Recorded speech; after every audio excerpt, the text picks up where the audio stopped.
Cố gắng nha. Có huyền thoại cái tốt không á?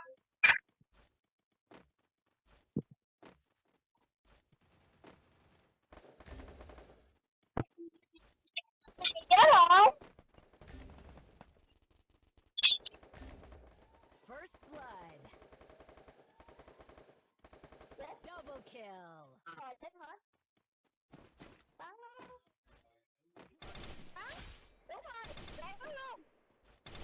Gạt luôn đi. Nó nhảy. Double kill. Trời ơi.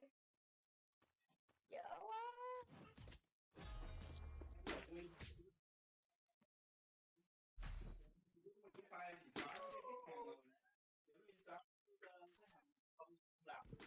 Em đi chung nha.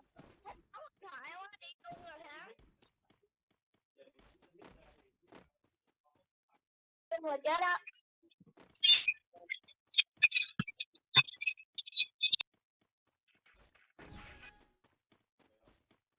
Đi chung nha.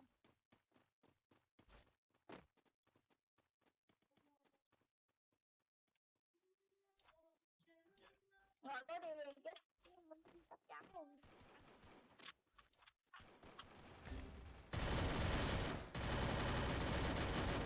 First blood. Rồi đâm chết luôn.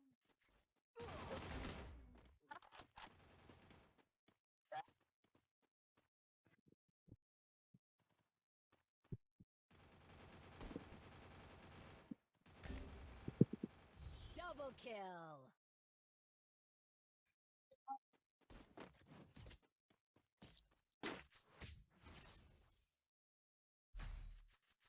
Ừ. Đừng thua nè. Phải đi. Phải đi. Tí sao lúc đây. Chứ dở nào. Thằng này ác xa luôn. Thua rồi.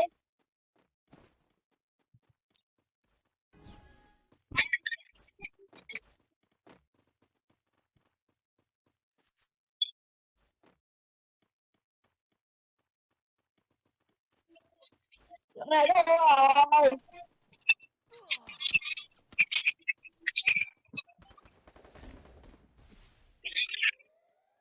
First blood.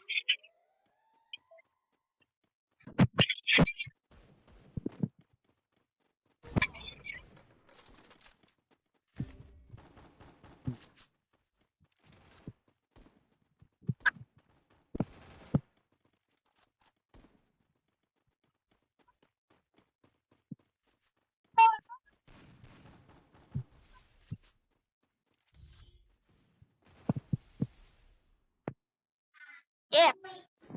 Thua. Xuống tiếp.